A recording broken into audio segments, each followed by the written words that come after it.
तो बच्चों अब हमको समझना है आइसोथर्मल प्रोसेस। खैर ये सारी चीजें मैं आपको पहले बता चुका हूँ, पर फिर बताता हूँ। जब हमारा जो टेम्परेचर होता है कांस्टेंट होता है, कांस्टेंट का मतलब चेंज ना हो, चेंज ना हो, टेम्परेचर हमारा बना रहे उतना का उतना ही। तो आइडियल गैस इक्वेशन में अगर हमारा टेम्परेचर उतना ही बना रहेगा तो क्या निकलता है, टोटल कांस्टेंट हो जाएगा मल्टीप्लाई में PV equals to constant. Isothermal process याद रखना बेटा, ये थर्मोडायनेमिक्स में ये सारी टर्मिनोलॉजी बहुत इंपॉर्टेंट है।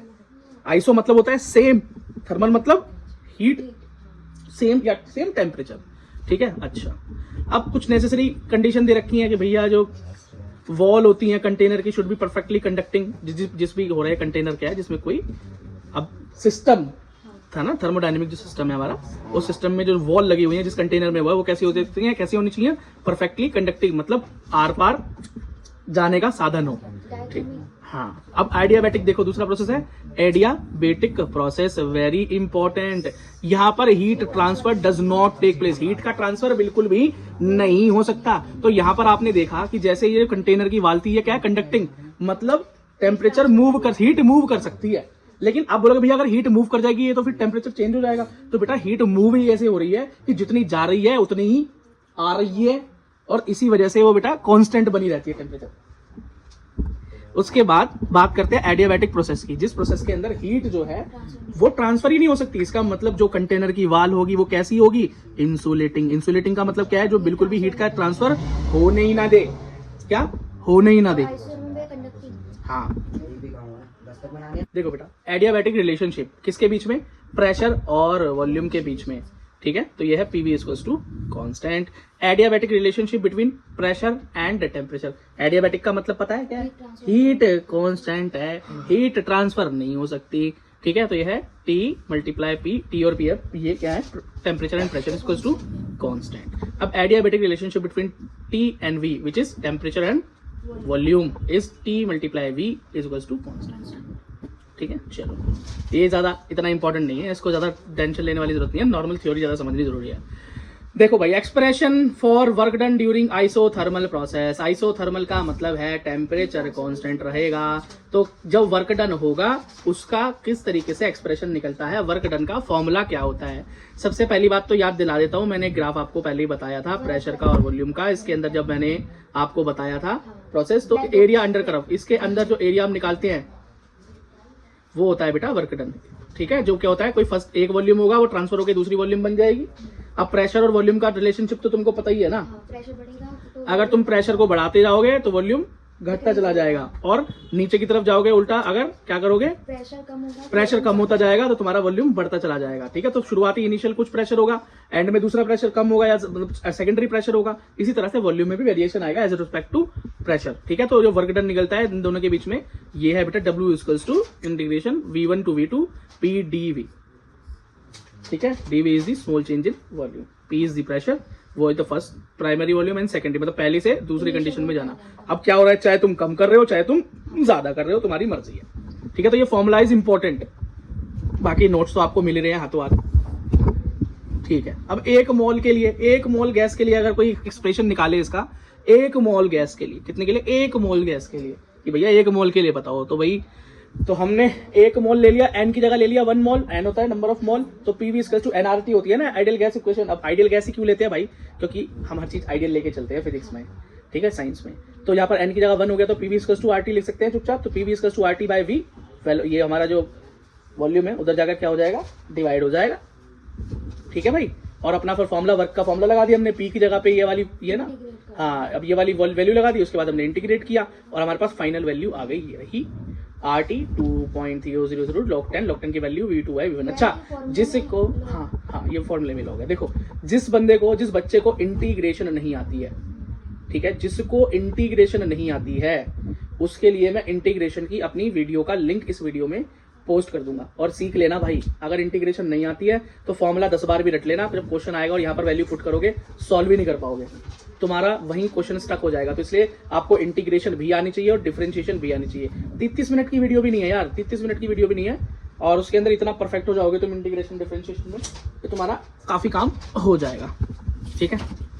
तो बेटा अब हमको नेक्स्ट चीज पढ़नी है, work done during adiabatic expansion of gas. देखो एक्सपेंशन का क्या मतलब होता है, गैस के वॉल्यूम का बढ़ना, एक्सपेंड होना, गैस के वॉल्यूम का बढ़ना। और ये कब होगा? जब प्रेशर डिक्रीज होगा। प्रेशर डिक्रीज होगा, वॉल्यूम बढ़ेगा, एक्सपेंशन होगा। लेकिन कंडीशन क्या है भाई? एडियाबैटिक है। एडियाबैटिक का मतलब क्या है कि हीट बिल्कुल भी ट्रांसफर नहीं होगी, हीट रहेगी कांस्टेंट। ठीक है, तो शुरुआती तुम्हारा मैं मान लेता हूं प्रेशर V1 और वॉल्यूम V1 और टेम्परेचर T1, और जो भी चेंज होने के बाद आएगा, जो एक्सपेंशन के बाद आएगा, प्रेशर P2, वॉल्यूम V2 और टेम्परेचर T2 फाइनली मान लेते हैं, कोई दिक्कत नहीं है। ठीक है, वर्क डन का फॉर्मूला लगा लिया हमने। वर्क डन के फॉर्मूले के अंदर सेम फॉर्मूला है, कोई दिक्कत नहीं है। फॉर्मूले के अंदर बस अपनी एडियाबैटिक एक्सप्रेशन पहले मैं आपको शुरुआत में बता चुका हूं कैसा होता है।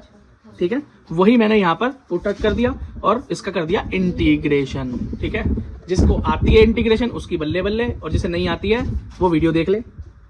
ठीक है, तो इंटीग्रेशन के स्टेप देखते जाओ, 1 बाय 1 स्टेप है ये। ठीक है, साथ में मैंने लगा रखा है कौन से स्टेप लग रहे हैं। अब बीच में आपको इंटीग्रेशन सिखाने लगे तो हो गया थर्मोफिल। लेकिन हाँ, इंटीग्रेशन सीख सकते हो आराम से। इंटीग्रेशन की वीडियो है मेरे पास और बहुत बढ़िया वीडियो है। ठीक है, ठीक है, तो फाइनल एक्सप्रेशन हमारे पास आ गया, work done under adiabatic expansion of gas. ठीक है, तो ये हमारे पास फॉर्मूला है। ओके, इसी तरीके से नेक्स्ट देखिए, अब हमारे पास आ गया कुछ इंपॉर्टेंट चीजें। तो बेटा अभी हमारा है first law of thermodynamics, very very important. Thermodynamics का पहला नियम, तो आप बोलोगे भैया चैप्टर इतनी देर से चालू हुआ पड़ा है और ये थर्मोडायनेमिक्स का पहला नियम आया, अब ऐसा क्यों? क्योंकि बेटा ये सारी चीजें तुम्हें समझानी भी तो जरूरी थी कि ये हीट गिवन क्या है, ये इंटरनल एनर्जी क्या है, ये प्रेशर क्या है, ये वॉल्यूम क्या है, ये प्रोसेसेस अलग अलग कैसे हो रहे हैं, ये आइसोथर्मल क्या है, आइडियाबैटिक क्या है, आइसोकोरिक क्या है, आइसोबारिक क्या है, ये सब कुछ बताना था, तभी तो तुमको यहां पर लाके पटकते। ठीक है, अब देखो जब तुमको सब कुछ बता दिया है तो फर्स्ट लॉ ऑफ थर्मोडायनेमिक्स कह रहा है अप्लाई टू आइसोकोरिक प्रोसेस। सबसे पहले तो जी वही अप्लाई होगा जहां पे आइसोकोरिक प्रोसेस होगा। What is isochoric? भाई जो वॉल्यूम में कोई चेंज ना हो। अगर वॉल्यूम में कोई चेंज नहीं हो रहा है तो इसका मतलब समझ लेना कि प्रेशर में भी कोई चेंज नहीं हो रहा होगा। क्योंकि अगर प्रेशर में कुछ चेंज होगा तो वॉल्यूम तो झक मार के चेंज होगा, क्योंकि दोनों एक दूसरे के क्या है, इनवर्सली प्रोपोर्शनल है। तो ये जो मेरा प्रोसेस है, जो मैं शुरू से सीखता आया हूं कि जो भी मैं हीट दूंगा किसी भी सिस्टम को, तो उस सिस्टम की इंटरनल एनर्जी में चेंज आएगा, साथ साथ प्रेशर और वॉल्यूम बढ़ेगा।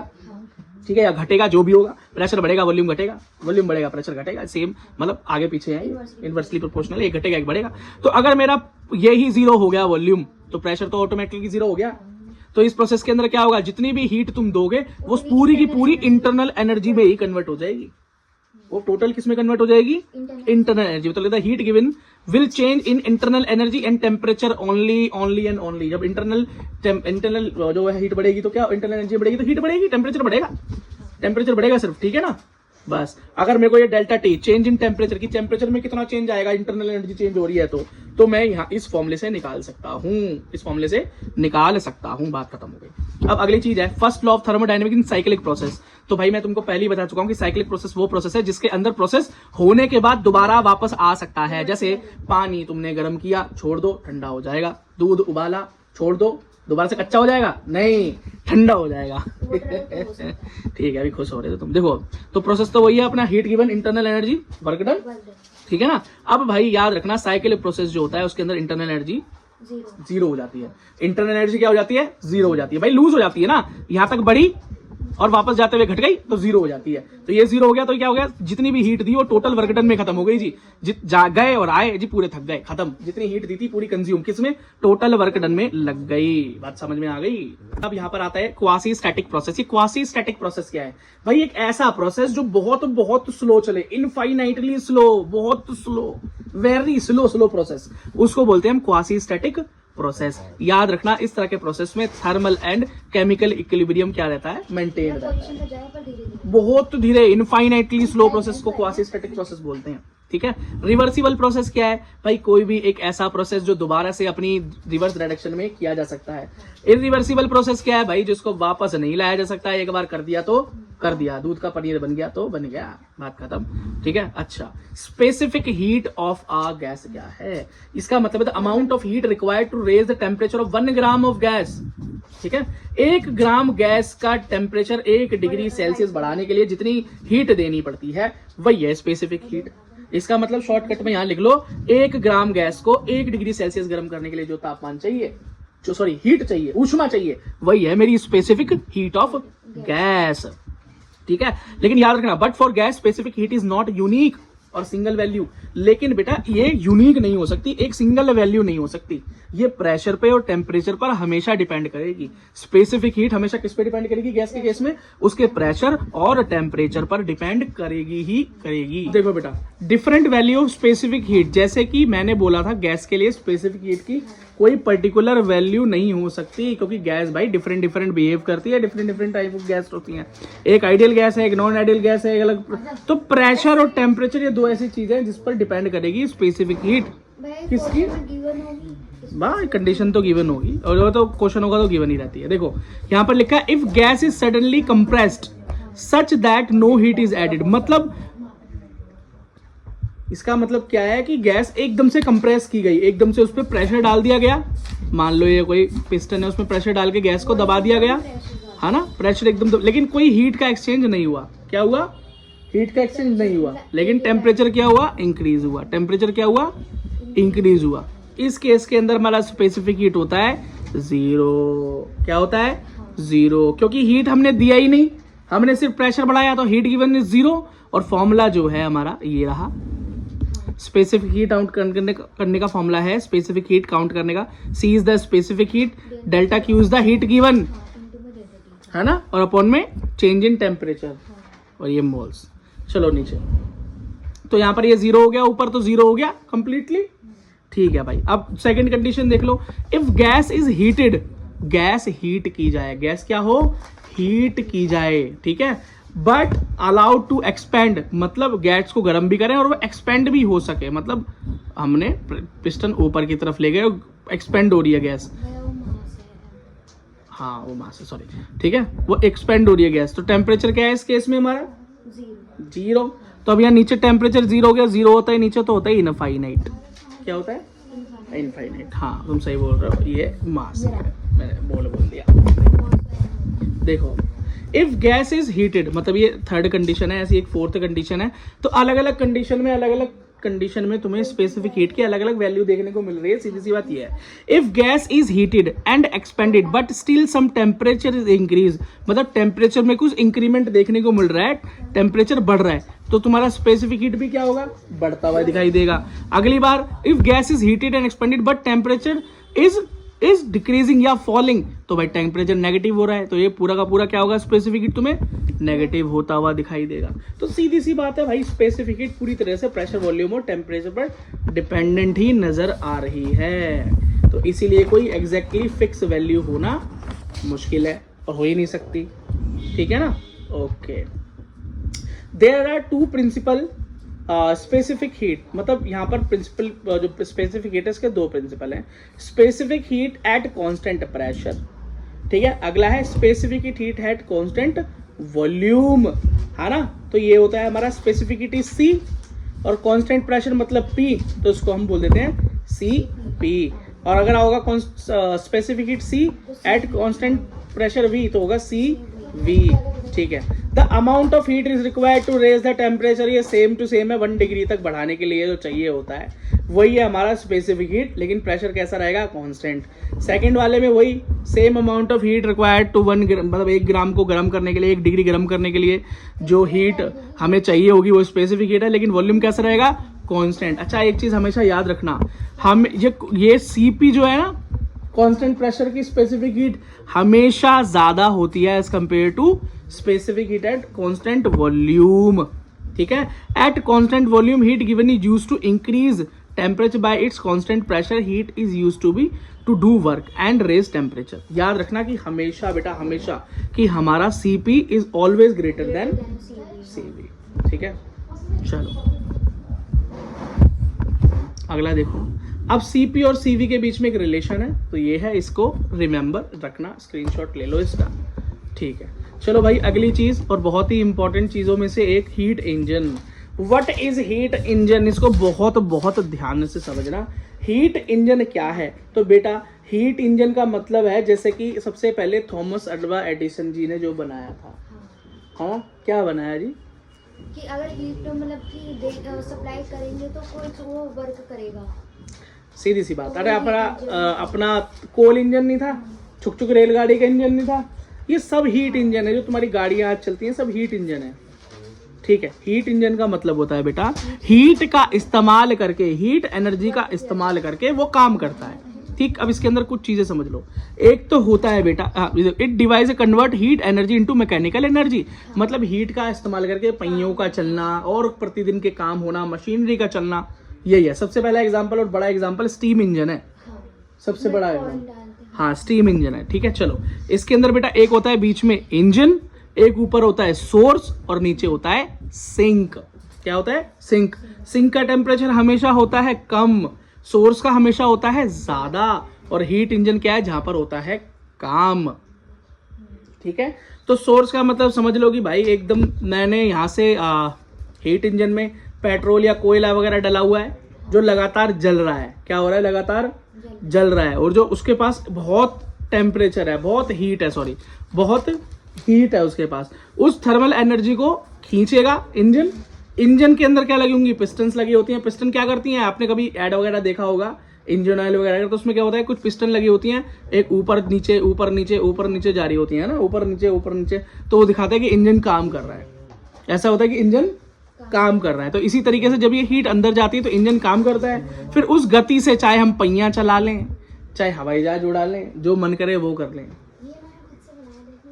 कोई नहीं, मैं चेक करता हूँ बेटा, अभी है ना, इसको कंप्लीट करके फिर चेक करता हूँ।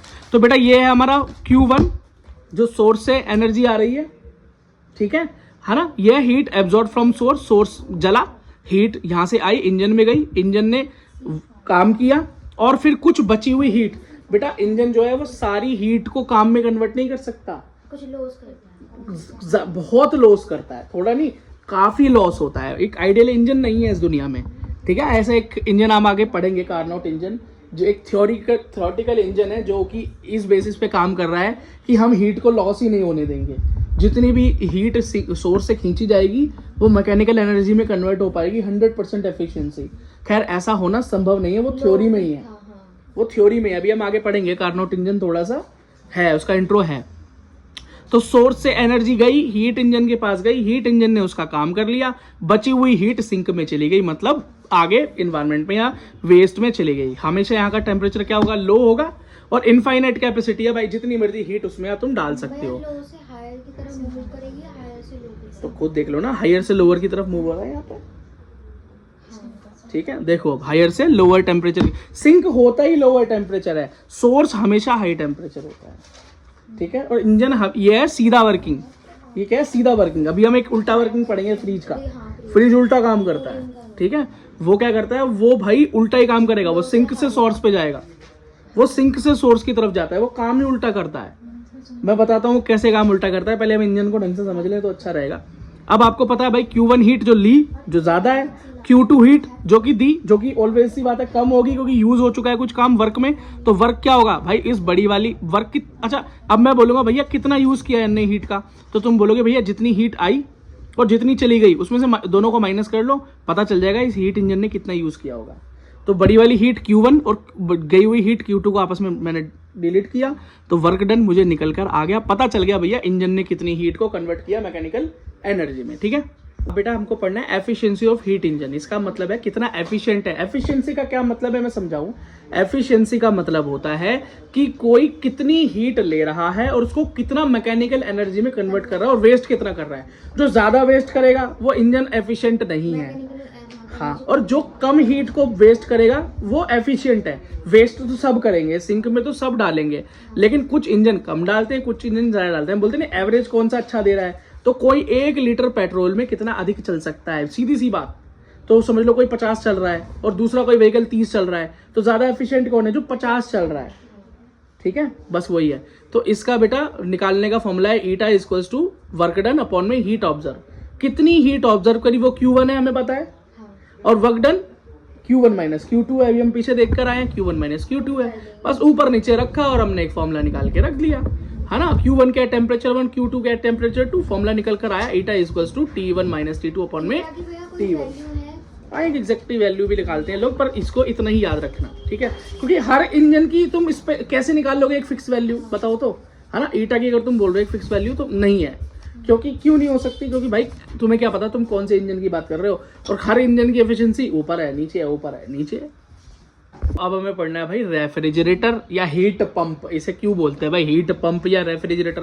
रेफ्रिजरेटर का सीधा सा एक काम समझ लेना, हीट इंजन से उल्टा काम करता है, बिल्कुल उल्टा काम करता है। वो क्या करेगा भाई, सोर्स से, हीट इंजन क्या करता है, सोर्स से एनर्जी लेता है, सिंक में डाल देता है। ये बंदा सिंक से एनर्जी लेकर सोर्स में डाल देता है, मतलब उल्टा काम कर रहा है सीधा। ये क्या करता है, मान लो ये तुम्हारा फ्रिज है, इस फ्रिज के अंदर तुमने पानी रख दिया, पानी रखते हो तुम, ये मैंने बाल्टी तो ज़्यादा बड़ी हो गई, एक कटोरे में पानी रख दिया, अब उसको गेट को बंद कर दिया, अब धीरे धीरे क्या होगा, इसका टेम्परेचर डाउन हो जाएगा, काफ़ी ठंडा हो जाएगा। क्यों? क्योंकि ये फ्रिज क्या करता है, हीट पंप कर कर बाहर फेंकता है। इसका मतलब इसकी हीट निकालेगा। मान लो जो मैंने पानी रखा है, इसका टेम्परेचर है, बहुत गर्मी पड़ रही है 20 डिग्री सेल्सियस, मान लो एग्जाम्पल ले रहा हूँ, ज़्यादा भी हो सकता है कम भी हो सकता है। उस 20 डिग्री सेल्सियस को क्या किया इसने, हीट को खींच खींच के इस पंप ने बाहर निकाल दिया। अब इस उल्टे काम को तो नॉर्मली किया नहीं जा सकता। टेम्परेचर हाई से कभी लो की तरफ जा, वो लो से कभी हाई की तरफ जाता है क्या? अब गर्मियों के टाइम पे बेटा बाहर का टेम्परेचर तो ज़्यादा ही होगा, 30 से तो हमेशा प्लस ही रहता है ना। तो ये लो टेम्परेचर से हाई की तरफ तुम जा रहे हो, इसका मतलब लो टेम्परेचर हमेशा क्या होता है, सिंक, और हाई टेम्परेचर होता है तुम्हारा सोर्स। तो तुम सिंक से सोर्स की तरफ जा रहे हो, तो ये उल्टा काम तो नेचुरली करती नहीं है, टेम्परेचर ऐसे मूव ही नहीं करता। तो इसके लिए तुमको एक मशीनरी लगती है जिसका नाम है कंप्रेसर, उसके अंदर एक फ्रीऑन्स नाम की गैस भरी जाती है जो इस काम को करने में मदद करती है। ये गैस ही इस पूरे चैम्बर में घूमती है और इस हीट को एब्जॉर्ब करती है, खींचती है और बाहर फेंकते हैं, ये गर्मी फेंकता है बाहर की तरफ। तो ये हीट पंप हो गया, सिर्फ को पूरा उल्टा काम कर रहा है। अब ये हो गया हमारा जो Q1 है, Q1 तो Q1 ही है और Q2 Q2 है, लेकिन काम हो रहा है उल्टा। अब यहाँ पर समझ लो कि जो सोर्स से एनर्जी आती थी वो अधिक होती थी और सिंक में जाती थी वो कम होती थी। अब जो सिंक से एनर्जी आ रही है वो ज्यादा है, हाँ, और सोर्स में जो जा रही है वो कम है। तो यहाँ पर बेटा बिल्कुल उल्टा हो गया। तो वर्क डन हमारा Q1 माइनस Q2, और यहाँ पर क्या work done, Q2 minus Q1। तो ये नेगेटिव वर्क डन है। कैसा है, नेगेटिव वर्क डन है। बस इतना ही है और कुछ भी नहीं है रेफ्रिजरेटर के अंदर। ठीक है बेटा, इजी है, ठीक है भाई। अब कोई बोले कोफिशिएंट ऑफ परफॉर्मेंस, इसका मतलब है रेफ्रिजरेटर की परफॉर्मेंस निकालने का कोफिशिएंट, तो वो है हमारा बीटा। और बीटा का मतलब क्या है, कितनी हीट एक्सट्रैक्ट की गई। भैया जो फ्रिज जितना ज्यादा चीज को ठंडा करेगा वो उतना ज्यादा बढ़िया होगा, उसकी परफॉर्मेंस उतनी ही बढ़िया होगी। और जो जितना कम करेगा, इसका मतलब हीट कम खींच पा रहा है सामान से, तो इसका मतलब कम ठंडा करेगा, वो बेकार फ्रिज है, परफॉर्मेंस कम है। तो हीट कितनी एक्सट्रैक्ट करेगा और कितना वर्क डन हो रहा है, बस। तो हीट खींचना है Q2 क्योंकि सिंक से आ रही है, और वर्क डन क्या होता है Q1 माइनस Q2 इस वाले केस के अंदर, है ना। तो इसका Q2 माइनस Q1 है, इसका क्या है, हाँ, इसका नेगेटिव वर्क डन है Q2 माइनस Q1। ठीक है, इसके अगर हम फॉर्मूला निकालेंगे तो हमारा फॉर्मूला निकल कर आता है T2 अपॉन में T1 माइनस 2, बस खत्म हो गया। अब कोई हीट इंजन और रेफ्रिजरेटर के बीच में, मतलब इसकी एफिशिएंसी और हीट इंजन की एफिशिएंसी के बीच का रिलेशन मांगे, तो मतलब बीटा और ईटा के बीच का रिलेशन, तो ये है जी बीटा और ईटा का रिलेशन। Beta plus 1 equal to 1 minus 1 by eta, ये है जी बीटा और ईटा, रेफ्रिजरेटर और इंजन के बीच का रिलेशनशिप। हाँ, अब बेटा एक चीज लास्ट हमें पढ़नी है, कार्नोट इंजन। तो इसको ज्यादा टेंशन नहीं लेना, बस समझना है क्या। कार्नोट नाम के साइंटिस्ट आए, उन्होंने बोला कि भैया मैं एक ऐसा काम कर सकता हूं जो इस दुनिया में नहीं हुआ, जो नेक्स्ट टू इम्पॉसिबल है। एक ऐसा इंजन बनाना जो बिल्कुल भी एनर्जी को लॉस ही ना करे, टोटल को वर्क में कन्वर्ट कर दे, मैकेनिकल वर्क में कन्वर्ट कर दे। मैं ऐसा काम कर सकता हूँ, 100% एफिशिएंट इंजन बना सकता हूँ। तो थियोरेटिकली तो बन गया, लेकिन फिजिकली नहीं बना। थियोरेटिकली रहेगा ये, फिजिकली थोड़ा सा मुश्किल है हमारे फिजिकल वर्ल्ड में। इसके अंदर क्या है, 3 पिस्टन है, 1 2 3 पिस्टन। पहली पिस्टन में इसने बोला कि इसमें जो भाई जब कंप्रेशन होगा तो वाल क्या होंगी, इसकी परफेक्टली इंसुलेटिंग वॉल होंगी, मतलब हीट बिल्कुल भी बाहर ना जा पाए। जब ये दबे तो हीट बाहर ना जा पाए। लेकिन जो नीचे का जो इसका ये पैड है, ये क्या है, ये कंडक्टिंग है, यहां से कंडक्टेंस हो पाए। हाँ, इसका ठीक उल्टा इसके अंदर क्या होगा, टेम्परेचर कांस्टेंट रहेगा और वर्क डन उतना ही हो रहा है जितनी की हीट दी जा रही है। अगला क्या होगा, अगले के अंदर जो होगा वो इंसुलेटिंग पैड बनेगा। कैसे बनेगा, इसके नीचे वाला इंसुलेटिंग, इसमें नहीं हो सकता, हाँ, हीट ट्रांसफर नहीं होगी इसमें, और दबानी चाहिए पिस्टन, दबी ट्रांसफर आइसोथर्मल ही है ना। हाँ तो वो तो दिख ही रहा है, सीधी सी बात है भाई, टेम्परेचर कांस्टेंट हो गया तो क्या हो गया, हाँ आइसोथर्मल। हाँ। Very good. अब इसके अंदर वर्क डन हो गया, ठीक है, ये इंसुलेटिंग है सोर्स, अब ये दबा, नेक्स्ट क्या होगी, सिंक, और उसमें और ज्यादा दबेगी, जो और ज्यादा दबेगी तो इसके अंदर क्या है भाई, हीट बाहर निकाल ली जाएगी। जो हीट टेम्परेचर यहाँ पर चेंज हो रहा है, जो बढ़ रहा है, वो एक्स्ट्रा निकाल लिया जाएगा। मतलब पहला वाला और लास्ट वाले की हीट एकदम समान हो जाएगी, सेम, नो वेस्ट। क्या होगा, नो वेस्ट। तो वर्क डन क्या है इसका, नेगेटिव Q2, फर्स्ट वाले का Q1 और ये Q2, और ये है भाई कार्नोट इंजन का ग्राफ, तीनों पिस्टनों का, चौथे का। आइसोथर्मल वही एंड ये आइडियाबैटिक आइसोथर्मल है, इससे सारा का सारा इसके अंदर दोनों टोटल प्रोसेस दिखा रखा है।